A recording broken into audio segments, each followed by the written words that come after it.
Welcome to the GSMC Financial News Podcast, the show that delves into the ups and downs of the stock market, changes in the economy, and news from the worlds of real estate and technology. From breaking news on the New York Stock Exchange, NASDAQ, or the overseas market, to updates on the bond market, if there's money to be made, we've got you covered.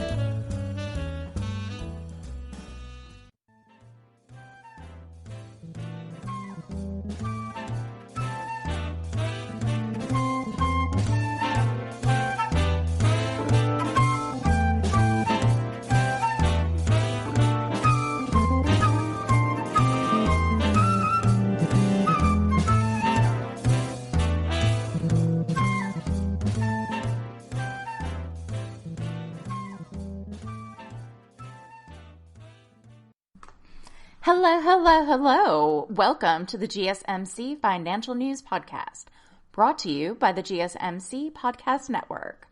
I'm your host, Virginia Lucci, and I'm coming at you live from my house in temperate Montgomery, Alabama. I've got a great show for you today. First, as always, we're going to be covering the word on the street, and the things that are going on in today's economy are a little bit wild and a little bit unexpected.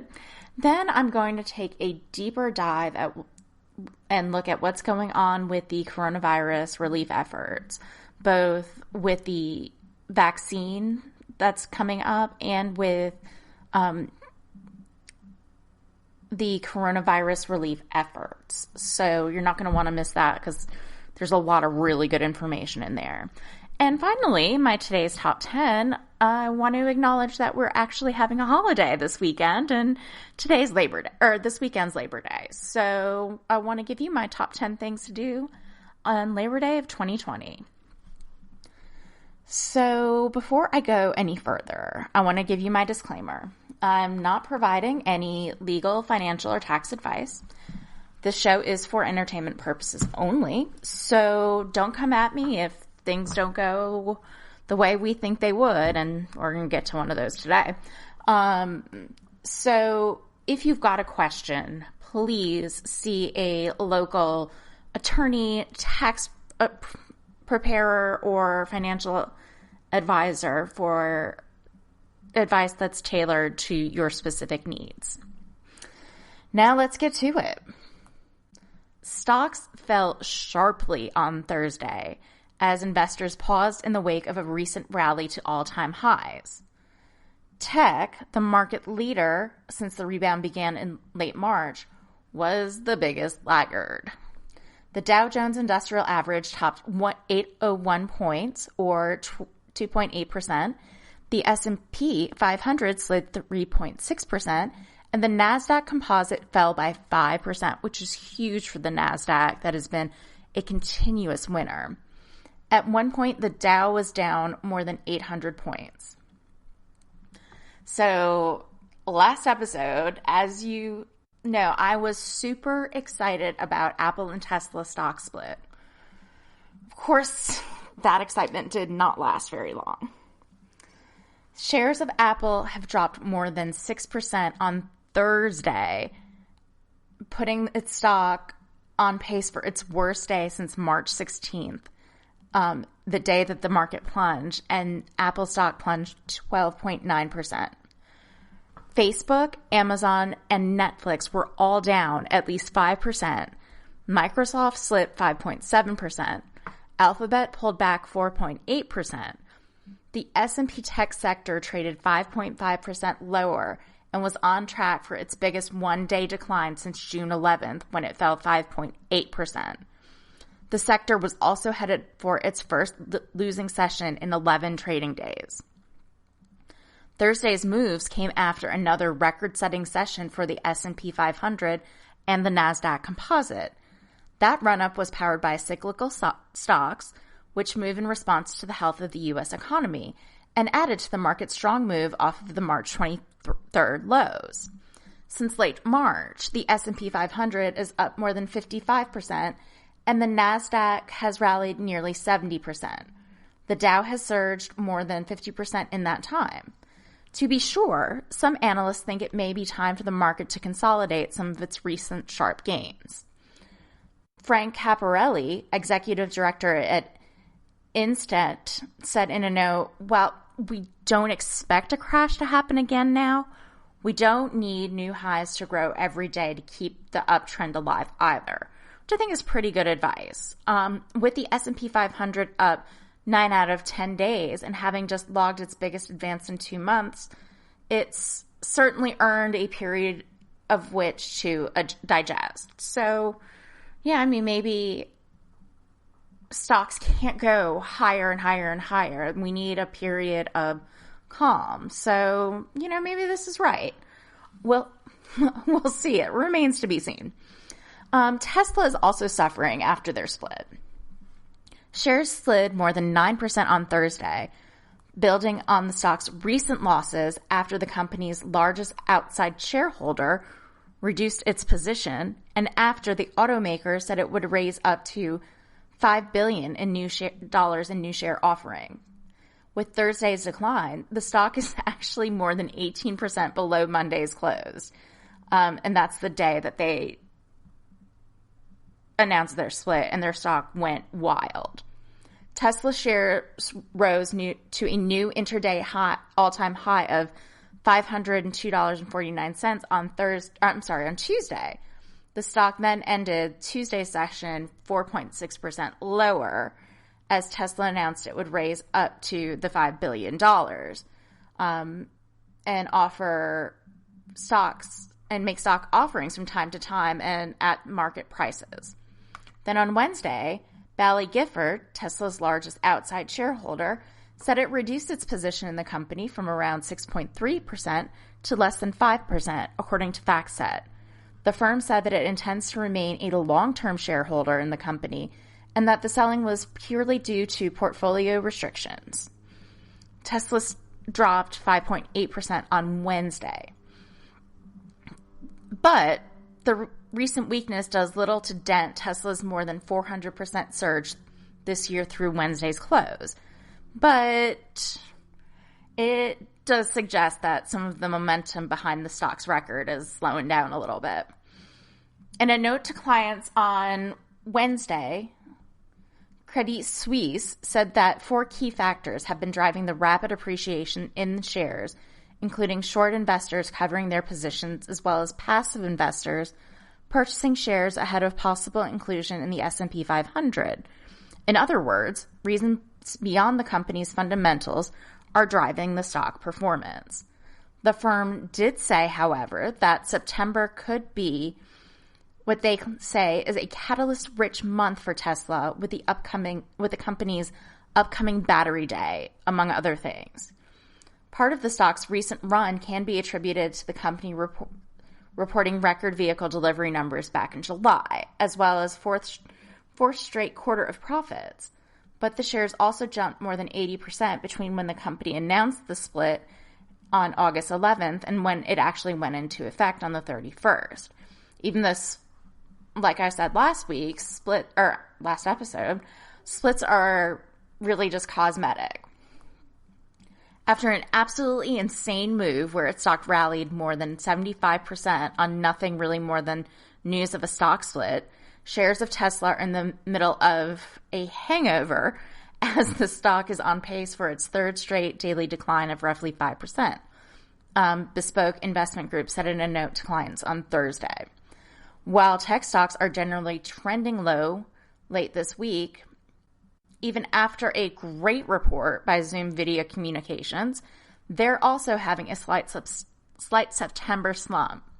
But as you know, 2020 has been the year of the Zoom call. For the quarter, Zoom reported revenue of $663.5 million, which is up 355% from a year earlier, with non-GAAP profit of 92 cents per share. That crushed the Wall Street analyst consensus at $500.5 million and 45 cents a share. That is crazy. Guidance has been for revenue of about $495 million to $500 million and non-GAAP profit of 44 to 46 cents a share. Zoom also provided better than expected guidance for the current quarter ending in October. It expects revenue of $685 million to $690 million, with non-GAAP profit of 73 to 74 cents a share. Previous consensus was $493 million and 35 cents a share. For the full year, Zoom now anticipates revenue of $2.37 billion to $2.39 billion, with a non-GAAP profit of $2.40 to $2.47 a share, ahead of the street consensus at $1.8 billion and $1.30 a share. Previous guidance called for revenue of $1.775 billion to $1.8 billion and $1.21 to $1.29 a share. Zoom's CEO Eric Yuan said in a statement, organizations are shifting from addressing their immediate business continuity needs to supporting a future of working from anywhere, learning anywhere, and connecting anywhere on Zoom's video-first platform. So, I know with my business that we're not in the office right now, and there's really no big rush to get into the office because we're able to be just as productive at home, honestly, with the use of Zoom. Without Zoom, I'd be wearing a mask sitting at my desk right now. Zoom said it had 370,200 customers with more than 10 employees, which is up 458% year over year. The company said that 988 customers generated trailing 12-month revenue of $100,000 or more, up 112%. Asked about the drivers behind the better-than-expected performance, Zoom CFO Kelly Stuckelberg told Barron's that the company saw lower customer churn in the quarter than expected. Going into the quarter, there had been so much uncertainty on whether we were all going back to work soon and how that cohort of new users were going to behave, she said. We took a pretty conservative approach to modeling the churn, and we performed better than expected, and we had stronger demand than we had expected. So, yeah, I think a lot of companies are like mine, and there's no need to rush back to the office. Stuckelberg also noted that the company saw strength in its Zoom phone business in the quarter, signing its largest deal ever in terms of seats with a European financial services company. While declining to identify the customer, she said it was more than twice the size of the largest Zoom phone contract in the April quarter. The Zoom CFO also said that the company continues to grow headcount despite the complication posed by the pandemic, adding 500 new employees in the quarter, all hired and work remotely. Zoom shares were up 10% in after-hours trading on Monday after rallying 8.6% to $325.10 in the regular session as the Dow Jones Industrial Average decreased. So clearly, I think we're seeing some cracks in the economy. And while I don't think this is going to be a trend, things are not quite as great as everybody wants it to be. But another pillar of the coronavirus economy has been housing. My sister-in-law is a realtor, and she's as busy as she could be. In fact, things look so great, she bought a new house for herself. That in and of itself indicates to me that the housing market, at least here, is still going strong. So Rocket Companies, the parent company of Quicken Loans and Rocket Mortgage, released a pretty great first earnings report after the bell on Wednesday. The company reported net revenue of $5 billion, net income of $3.5 billion, and earnings before interest, taxes, depreciation, and amortization, or EBITDA, of $3.8 billion.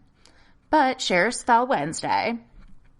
While I'm proud of our performance, I'm even more encouraged by the significant opportunity that remains in front of us as we continue to execute on our plan of achieving 25% market share by 2030, Rocket CEO Jay Farner said in a press release. It is clear that our simple, client-focused, digital approach is continuously and fundamentally disrupting the way our industries do business. Again, another common theme that we see here is that this is a business that can work remotely. Top-level figures reported today shouldn't surprise investors. Rocket reported identical numbers in its preliminary results in mid-August as a part of a disclosure to bondholders. The second quarter earnings report that was issued this week is more detailed and sets guidance for the third quarter. Interest rates have been downright dreamy. So for the second quarter of 2020, the company said it generated closed loan origination volume of $72.3 billion, a record for the company, and net rate lock volume of $92 billion, figures that are respectively 126% and 170% higher than they were at the same time last year. Farner said on a conference call with investors, second quarter gain on sales margins were certainly elevated by historical standards. He said, "This is exactly the kind of market environment we built our platform to perform in." The company said it expects those figures to grow even further quarter over quarter. Rocket expects net rate lock volume between $93 billion and $98 billion and closed loan volume between $82 billion and $85 billion in the third quarter of 2020. The company expects gain on sale margins between 4.05% and 4.30%, lower than this quarter, but 23% to 31% higher than the same quarter in 2019, the company said in its earnings release. As we look to the second half of the year, we continue to see strength and durability in the consumer sentiment. Record low interest rates and an improving real estate market continue to drive demand for home loans, Farner said on the call. While Rocket expects volumes to release in the third quarter, the company's executives reminded investors that the business typically follows the seasonal patterns of the U.S. We're happy to provide some guidance for the third quarter. We really typically do see a decrease in the fourth quarter, said Rocket CFO Julie Booth. I don't think we're expecting necessarily anything unusual this year other than what we would typically see, but of course that could always change. The company also discussed potential uses for excess capital, indicating that dividends, buybacks, and acquisitions could be in the future. As a private company, they historically did special dividends over the course of time. Farner said that an acquisition is something that we think about as a use for the currency as well, and of course repurchase if we think that makes sense. Everything is okay for now. So again, I want to really stress that the thing that all of these companies that are successful have in common is the ability to work remotely or to experience something remotely or to be remotely in your home. So with that, I'm going to take a quick break. And when we come back, I want to update you on what's going on with the coronavirus vaccine and what's going on with the coronavirus relief efforts. So please stick around.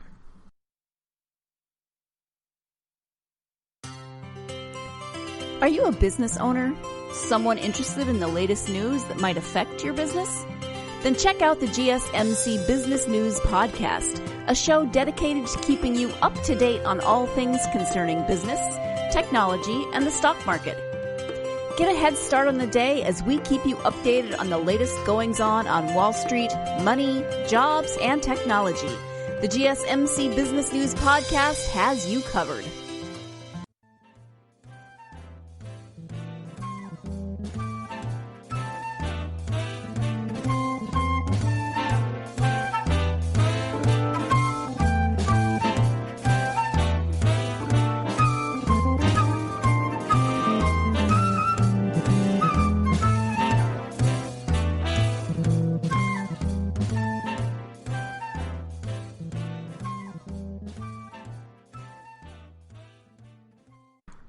Welcome back.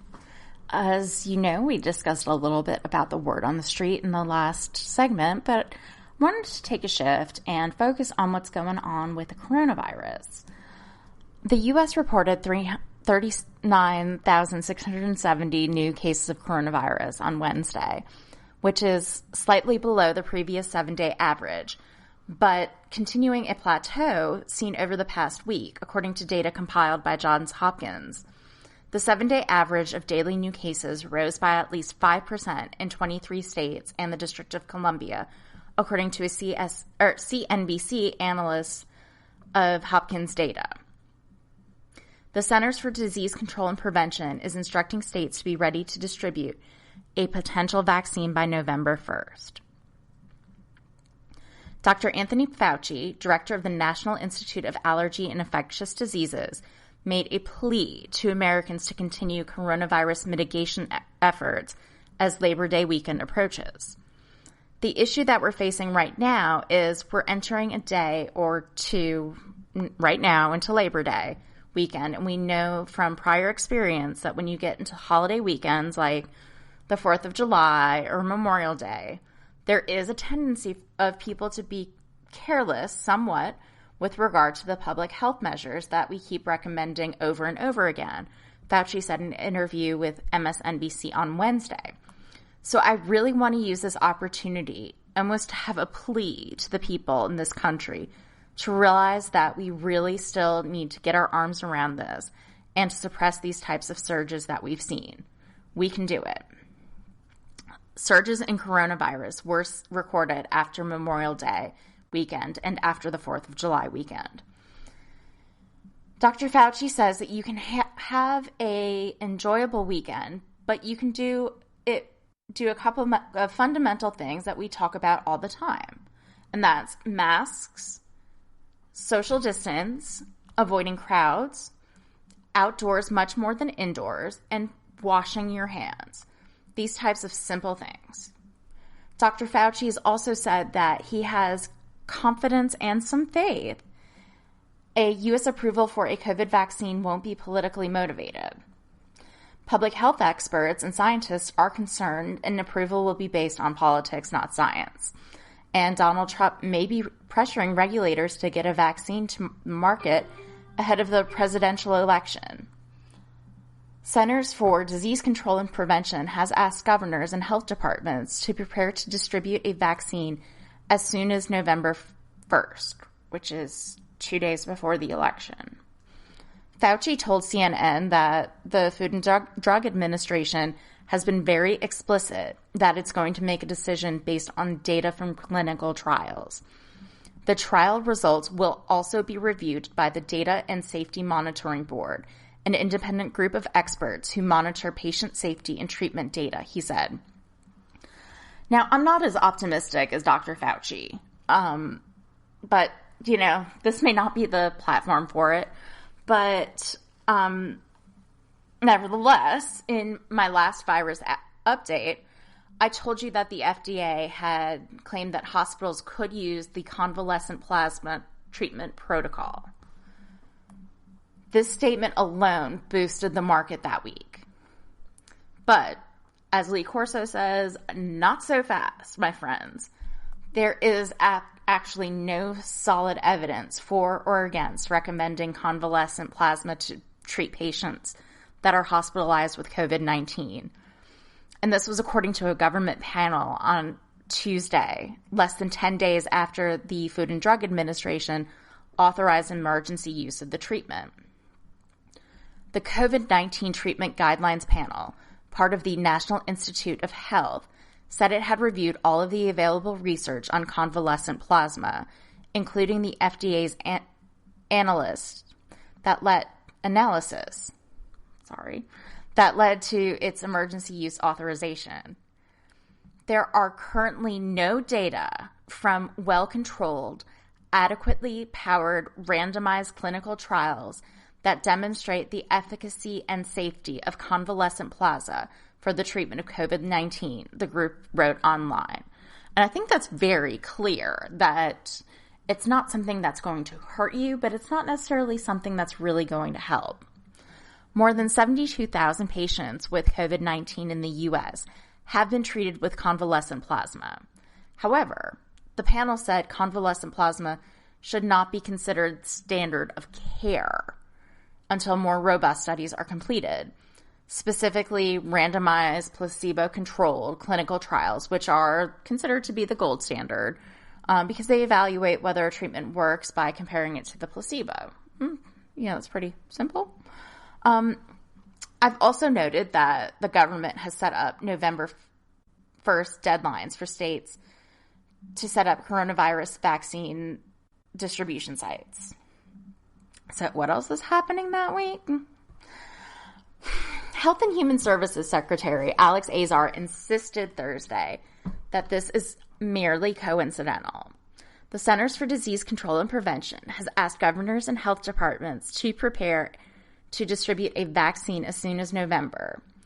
In a letter dated August 27th, CDC Director Dr. Robert Redfield said states will soon receive permit applications from medical supply company McKesson, which HHS tapped to help distribute the vaccine. He said they may need to waive some licensing and permit requirements that could delay the process. Now, don't get me wrong. This is absolutely the right thing to do. I just really find the timing a little peculiar. That's just on me, though.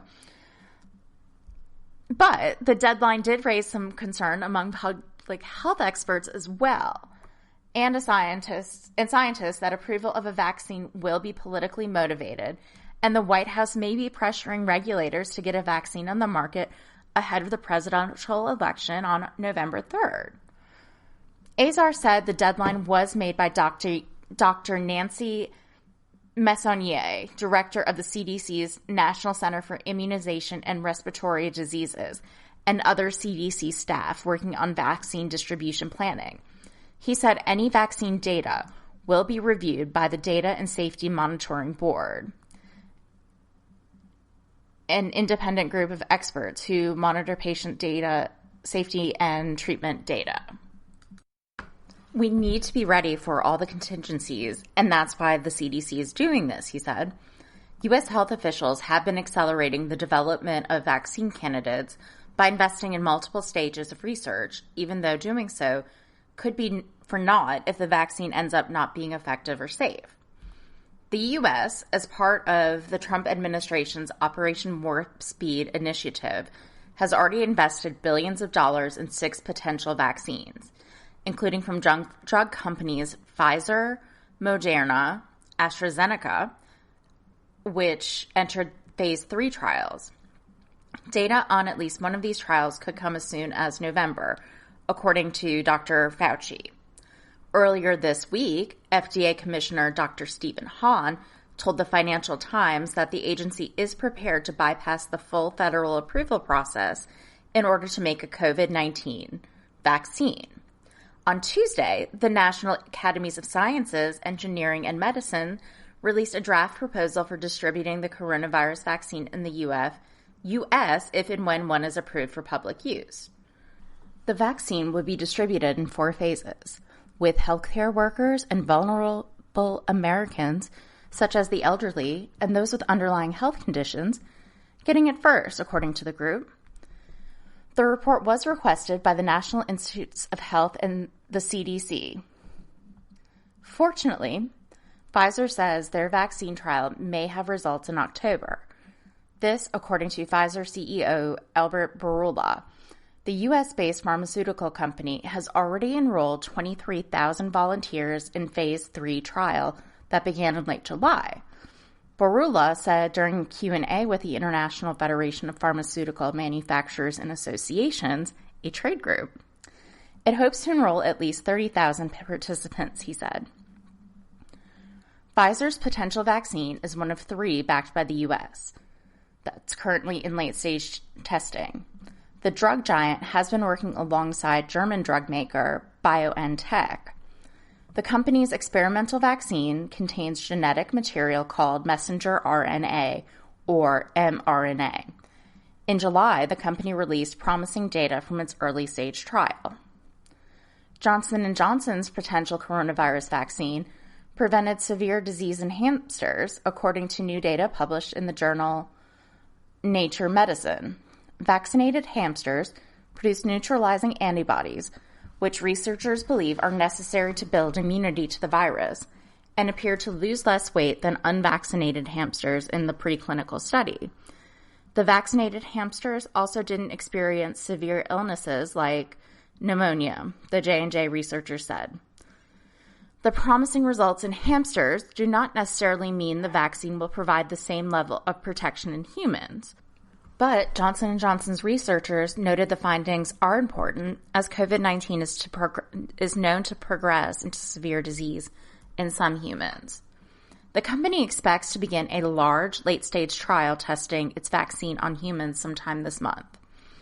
Other vaccines candidates to start the final round of testing is one developed by the University of Oxford and AstraZeneca, also far along in the experimental shots from Pfizer, as we said, and BioNTech, as well as Moderna. China National Pharmaceutical Group Co., or Sinopharm, has a vaccine in phase 3.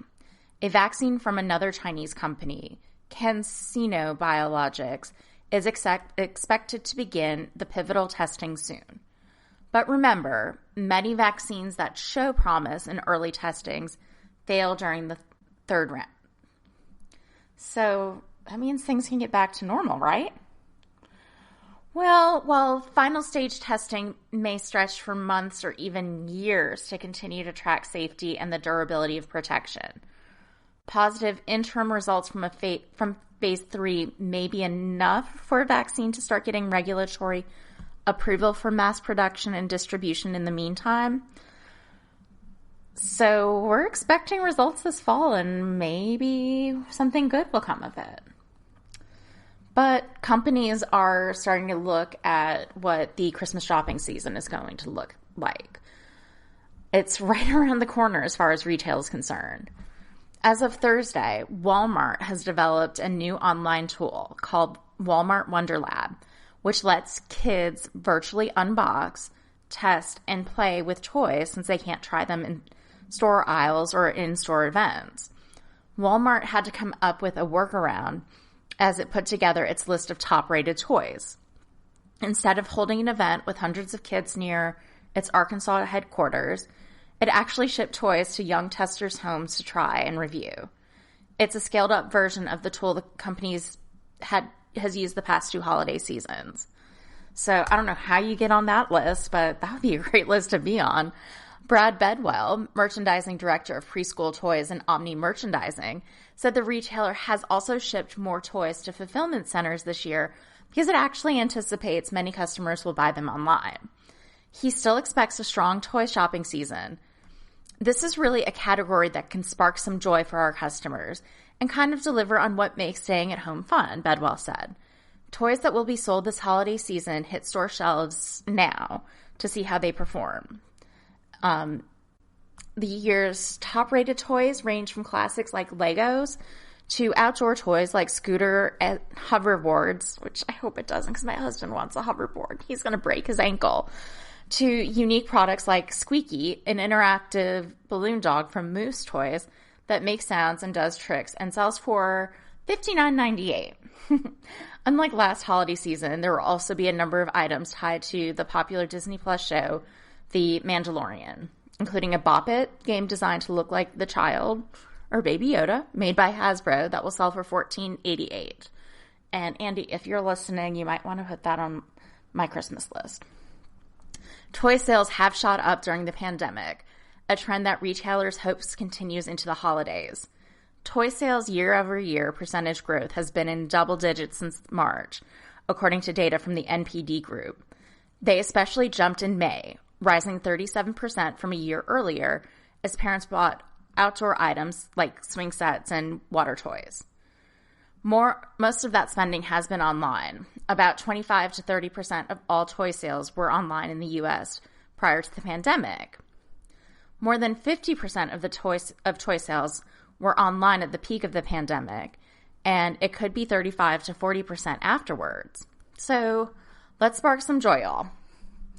And with that, I am going to take a quick commercial break, and when I come back, we're going to delve into part 2 of my coronavirus update, and stick around for some fun ideas of what you can do during this quarantine Labor Day. I will see you on the other side. Tired of searching the vast jungle of podcasts? Now listen close and hear this out.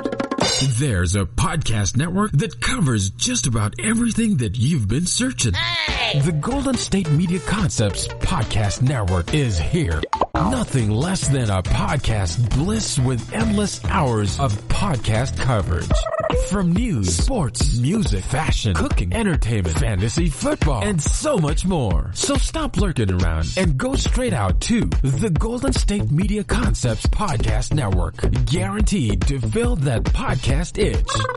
Whatever it may be. Visit us at www.gsmcpodcast.com. Follow us on Facebook and Twitter, and download us on iTunes, SoundCloud, and Google Play.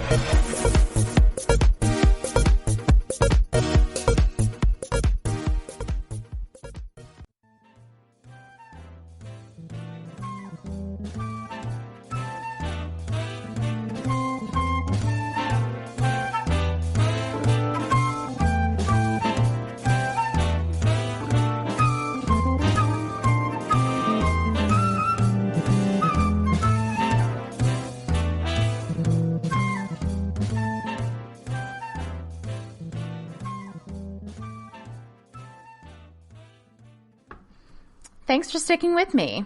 I originally thought that I could give you all the coronavirus updates in one segment, but I just can't make that happen today because there's so much happening right now. And I really want you, my dear listeners, to be in the know. So, onwards. September 1st was the first official day of President Trump's payroll tax holiday, and plenty of uncertainty is swirling around employers and their workers to figure out how this works. The president handed down the payroll tax deferral for employees via executive order in early August. The holiday applies to workers whose biweekly pay is below $4,000 on a pre-tax basis, and it runs from September 1st until the end of the year. Workers and their employers split the responsibility for the payroll tax, a 12.4% levy that funds Social Security, plus 2.9% to cover Medicare. The Social Security tax is subject to an annually adjusted wage cap, which is $137,700 in 2020, but the Medicare tax continues to apply beyond that amount. So here's how the payroll tax works. This is a temporary payroll tax cut that will last from September 1st until December 31st, 2020. During this period, certain employees will not have to pay a payroll tax, which is 6.2% for Social Security. The payroll tax cut applies to individual employees who earn less than $4,000 before taxes during any biweekly paycheck period. This equates to $104,000 per year for a salaried employee. Employees will not be financially responsible for any penalties or late fees assessed on that amount of the payroll tax that is deferred. While the payroll tax holiday is temporary, Trump directed U.S. Treasury Secretary Steven Mnuchin to explore ways, including through legislation, to forgive the payroll tax permanently. Employers will be responsible to pay the deferred payroll tax between January 1st, 2021 and April 30th, 2021. Why? Because the payroll tax cut is effectively a deferral, which is paid back during the first 4 months of 2021. So, if you don't remember anything else I say, remember that this deferral is only temporary. It will literally take an act of Congress to forgive these taxes. Okay, so I'm going to say this louder for the folks in the back. This is only temporary. If you qualify for the payroll tax cut, your paycheck may be higher for the remainder of the calendar year. This is because the payroll tax may not be deducted from your paycheck. But you're going to have a lower paycheck in January 2021 through April 30th of 2021. Your paycheck will be lower those first 4 months of 2021 because employers will deduct the payroll tax in the normal course beginning in January, and they will withhold the payroll tax from September through December 2020 that was deferred for the payroll tax holiday. And just note that if you quit or get fired, you're still going to be responsible for paying back this tax. Employers may take the deferred taxes in a lump sum from your last paycheck, according to Eisberg of ADP. The payroll tax holiday is a deferral, meaning it's temporary financial relief. So we're supposed to think of this as an interest-free loan, and the amount of payroll tax that is deferred is going to have to be paid back. This means that the payroll tax will not be withheld from your paycheck for the remainder of this calendar year, which will result in a higher paycheck for you. But in the first 4 months of 2021, your employer will withhold those taxes and withhold the payroll tax you would have had from September to December 31st.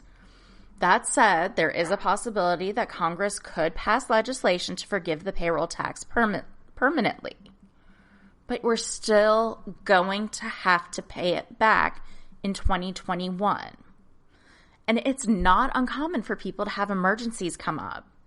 When you have an extra $400 in your account and the water heater goes out, you're going to spend that $400 and more to fix it or replace it. So this is really playing with fire. In 2021, when everybody's paychecks are a little bit lower than we originally intended, things are going to get really tight.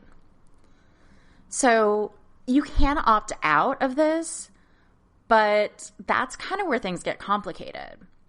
Well, it's easy for a smaller business with like 5 employees, to determine whether workers would be on board with a deferral. Larger firms with thousands of employees may not ask each one whether they want to participate. In that sense, it may be easier for larger firms to either skip the deferral altogether or default all workers into it, as opposed to asking each employee what they want to do. It becomes a practical matter. The more layers you offer, it puts the deferral off to a future period of time. The more data collection that takes place, the longer it will take to implement the deferral. So big businesses are really going to be faced with a really bad dilemma. Okay, so let's say you work for a company and you don't get the input. What do you do now? Plan ahead. And that's really the only thing that you can do. If you can, the best thing to do is to stash the extra funding into a savings account to make up for the lower paychecks you'll receive early next year. And then you'll actually grow interest, and theoretically you'll be ahead of where you would have been. Either way, it's going to be best to prepare for a possibility that things may be a little lean for the first few months of 2021. The repayment period will come around, so you need to have a budget in place, either to use the savings you didn't touch or to adjust your lifestyle. You're going to be living on less than you were for at least 4 months. This is really scary, and it's going to have ramifications for a long time. So only thing I can urge you to do is plan ahead and just be aware of what you've got and what's being taken out of your check. So when you get paid, make sure that you see whether or not the payroll taxes have been deducted. On the other side, Washington lawmakers are still struggling to come up with a relief bill. Both sides are at odds over how much the price tag for the relief should be, and that's leaving millions of Americans waiting for more financial aid. Probably the biggest stumbling block that remains is the amount of money that would go to state and local help. Senate Republicans are expected to propose legislation next week that would leave out state and local aid, as well as other categories Democrats have pushed for, such as rental and food assistance. Many Republicans think state and local governments should not require support from the federal government that could be used to patch up long-term funding issues like pension shortfalls. Democrats, meanwhile, have argued that those areas have suffered revenue shortfalls of 20% or more, and they will not likely recover in the short term. The lesson from the Great Recession of 2007 and 2008 and 2009 was that state and local governments were a drag on the economy. In 2011 and 2012, because they had such a drop-off in revenues, that resulted in reduced spending, layoffs, furloughs, and increased taxes. Those methods were expedient, but didn't really help the economic growth. States have even less flexibility because they have balanced budget requirements, which means that they cannot borrow to fund spending because of a recession. In the past few recessions, the federal government has provided funding to states so they can maintain Medicaid and other social services. Without federal aid, individuals and families could also be affected by the shortfalls in other ways. Like if teachers or construction workers or city planners lose their jobs, then there's less money to pay rent, there's less money to buy groceries, which is going to affect every business in your entire local economy. Individuals and families who are just scraping by may expect more financial aid to come once politicians do come to an agreement. People are really expecting another round of stimulus payments. Both President Donald Trump and Democrats would tout those payments, which would likely be similar to the first round that were authorized by Congress with the CARE Act in the spring. So it's politically smart on both sides of the aisle for people to get money in their hands. So that's probably why most people are expecting that there's going to be another round of stimulus between now and the election. Enhanced unemployment benefits would also be a part of the deal. Both parties will need to agree on exactly how much funding they can provide. While Democrats have called for extending the extra $600 per week unemployed workers previously received, Republicans have called for whittling that down to around $200 per week. Struggling Americans were already having difficulty paying their rent and buying food before the extra $600 weekly unemployment benefits ran out. New legislation can help alleviate that by providing nutrition assistance through expanded Supplemental Nutrition Assistance Program, or SNAP, benefits, and helping renters to make monthly payments. It remains to be seen, however, if that assistance will make the cut in the final deal. While Congress is still stalled, on Wednesday, the Trump administration announced a sweeping moratorium on residential evictions through the end of the year, providing an unexpected 11th hour reprieve to millions of renters who'd run out of options. It is an absolutely stunning move from a president who began his career in a family business that was not so kind to renters. And this unmistakable pivot may draw voters' attention away from the administration's handling of the COVID-19 pandemic. The order, which was issued by the Centers for Disease Control and Prevention, represents the farthest-reaching eviction protection to date. The agency justified the move as an emergency measure to stop the spread of COVID-19. The CDC's authority to take this kind of action will likely be challenged in court, but for now, all tenants who make less than $99,000 a year appear to be covered, as long as they attest they've made their best effort to pay rent. Before the pandemic, nearly half of U.S. renting households spent more than a third of their income on rent, and 40% of U.S. adults reported they couldn't cover a $400 emergency. When the U.S. unemployment rate hit 15% in April, it was pretty obvious that rent payments were going to be a problem. More than 40 states and territories did act to limit or stop evictions, according to Emily Benfer, a visiting law professor at Wake Forest University, who has been tracking the orders in a publicly available spreadsheet.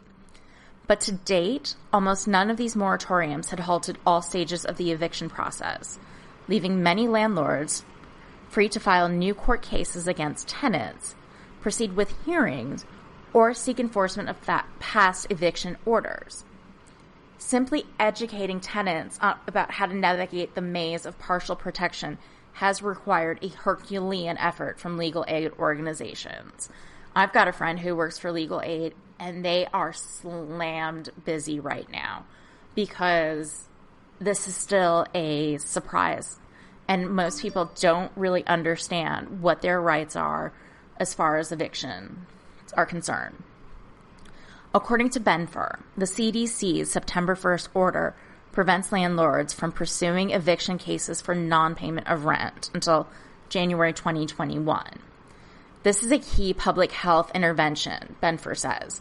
The CDC's emergency action is critical to protecting public health and preventing the spread of the virus both in and across states. Eviction increases the risk of COVID-19 and results in long-term poor health outcomes. However, the moratorium does not prevent tenants from racking up thousands of dollars in back rent and fees owed, nor does it help homeowners and small landlords who actually depend on the rental income to pay their mortgages. The CDC order also continues to allow evictions for reasons other than non-payment of rent, such as lease violations, leading to fear that landlords are going to find a way around the moratorium. We know that landlords are going to find ways to evict and retaliate against tenants because it's already happening.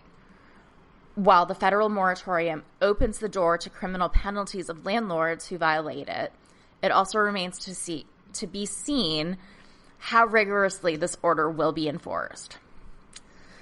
So with that, I'm going to take another commercial break, and when I come back, we are going to talk about the best things that you can do this Labor Day weekend of 2020. Stick around. Do you work in the world of marketing and advertising? Are you a media buyer or the owner of an agency? Have you been looking for a podcast to help stay on top of all the goings-on of those worlds? The GSMC Marketing News Podcast is dedicated to keeping you up to date on all things concerning marketing and advertising. Get the latest marketing news, from what major businesses have planned for the coming year to the newest trends in advertising, from podcasts, digital and streaming, to the old standbys of radio, television, and billboards. The GSMC Marketing News Podcast has you covered, whether you're a marketing agent or a business trying to expand your brand.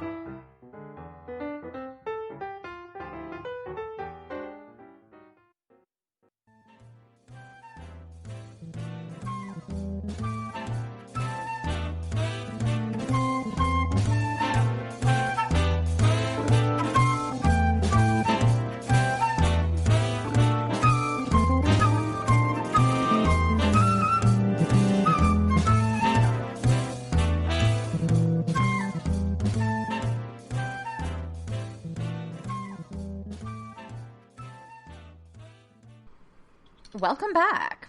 I hope everyone's a little bit smarter about the payroll tax holiday and the eviction moratorium.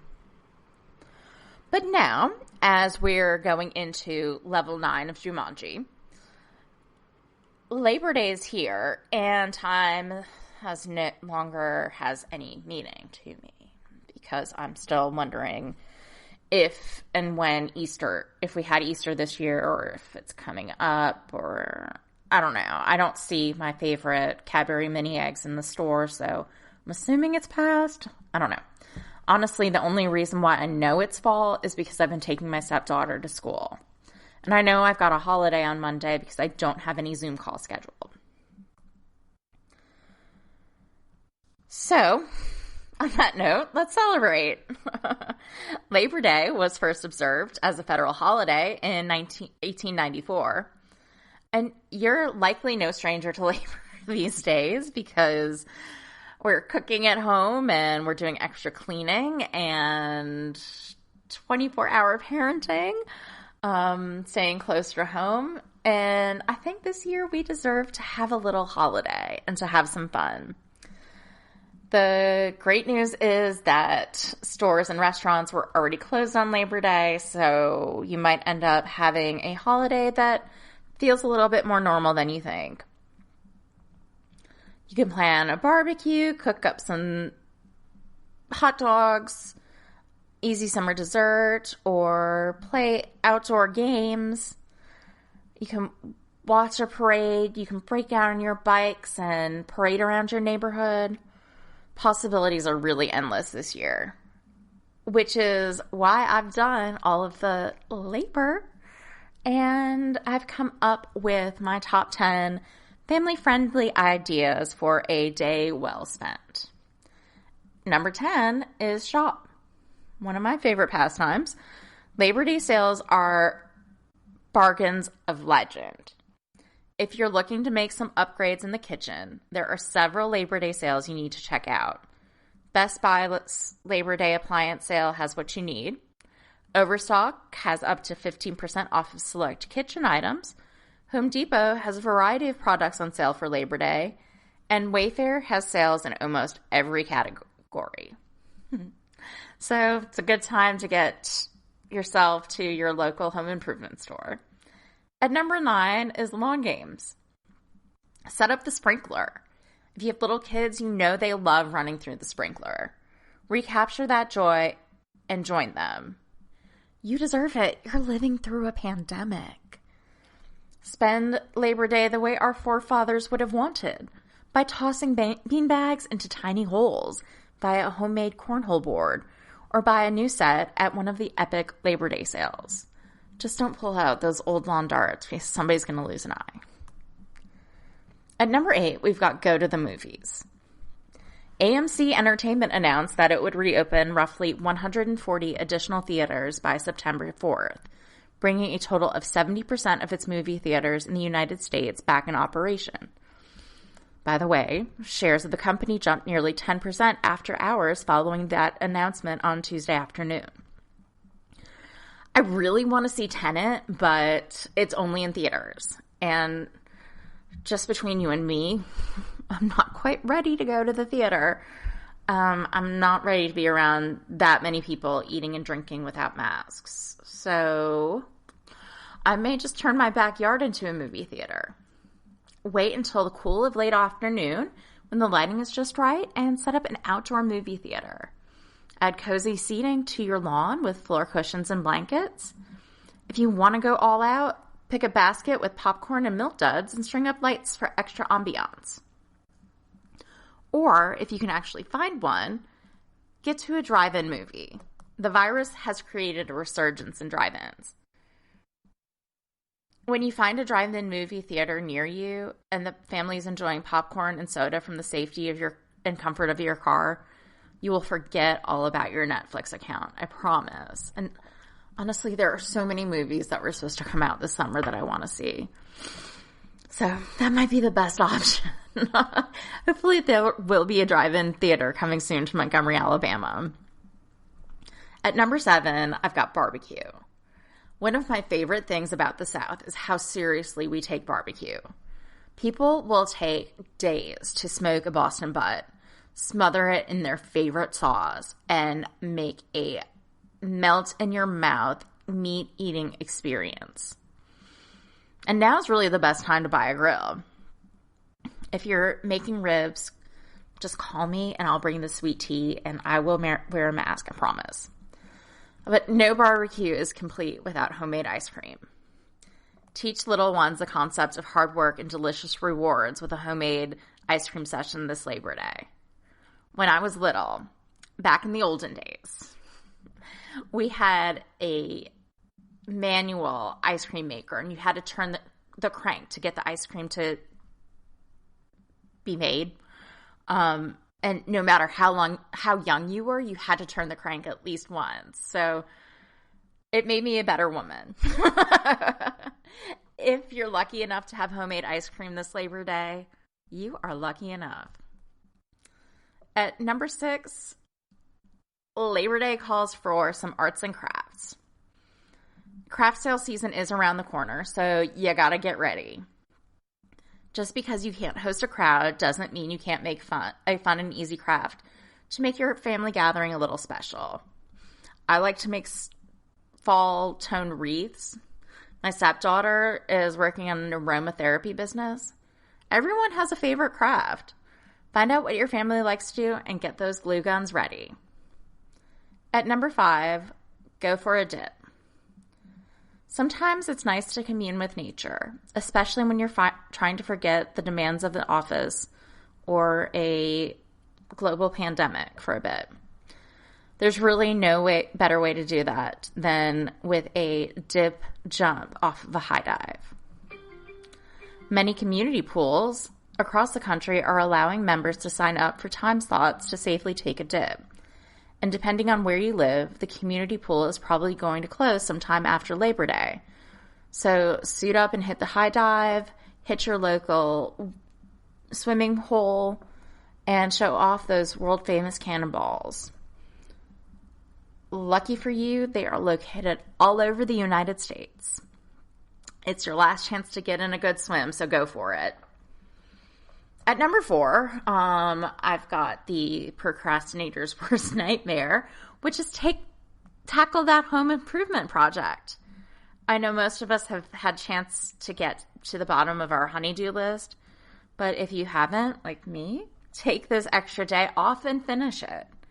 Easy day jobs include painting a room or maybe theoretically organizing your closet and putting all your shoes away and finding that lipstick that you've been looking for a couple of weeks because you think it's at the bottom of your closet somewhere underneath all the clothes that you haven't worn since quarantine started, and you put on that little Rona weight. So, yeah. It would probably be a good time to do that. At number 3, I have set up camp in the backyard. Take advantage of that no school and no work Monday with a Sunday night sleepover under the stars. Sure, you could go to a campground, but why do that when you can rough it and still enjoy the comforts of home with your kitchen and your bathroom when you need it? And fire up some Labor Day s'mores. And don't be afraid to put your own spin on the traditional s'more. Massive s'mores can be made with cookies, Chips Ahoy, chocolate wafer cookies,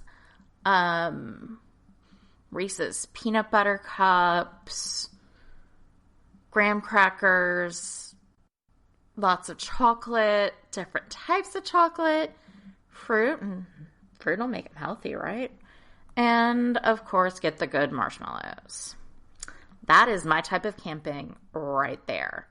But before you start a bonfire, make sure that you're allowed to in your community. So I don't want you to come after me. At number 2, you can read a book. There are some who will scoff at the notion that reading a book is a good way to spend Labor Day, and those people are wrong. There's nothing more satisfying than sitting outside and enjoying a great book in the company of other book lovers. So find a quiet tree, set up a blanket, and enjoy. I know there are some trashy novels out there that you haven't gotten to. And my number 1 top activity to do on this interesting Labor Day of 2020 is commune with nature. Go for a hike at the nearest state park, rent a kayak, canoe, or paddleboard. I promise you the water is just right. If you flip your paddleboard, which is probably likely, the water is going to be warm, current isn't going to be crazy strong. It's a great time to get out on the water. It's all a win-win. Just make sure you have your life preserver. Go stargazing.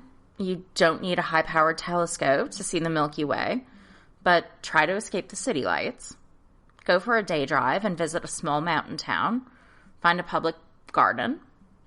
And I can't personally recommend this, but you can go bird watching if you are so inclined and don't think that birds are evil creatures that will peck out your eye the second they have the opportunity.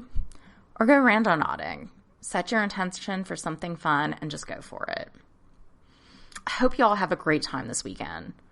My pod should come out as normal, so I will see you at the usual time next week.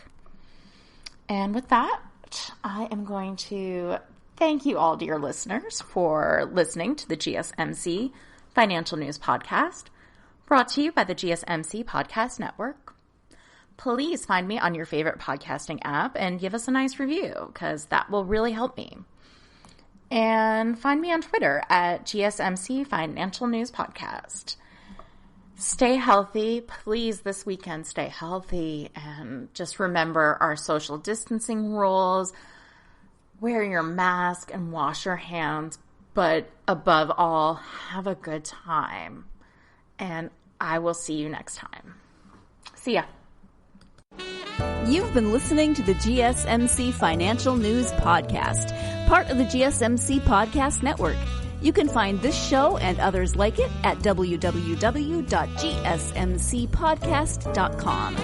Download our podcasts on Apple Podcasts, Stitcher, SoundCloud, and Google Play. Just type GSMC into your favorite podcast app to find all of the shows from the GSMC Podcast Network. From movies to music, from sports to entertainment, from business news to weird news. Please subscribe to the podcast and follow us on Twitter and Facebook. Thank you, and we hope you've enjoyed today's podcast.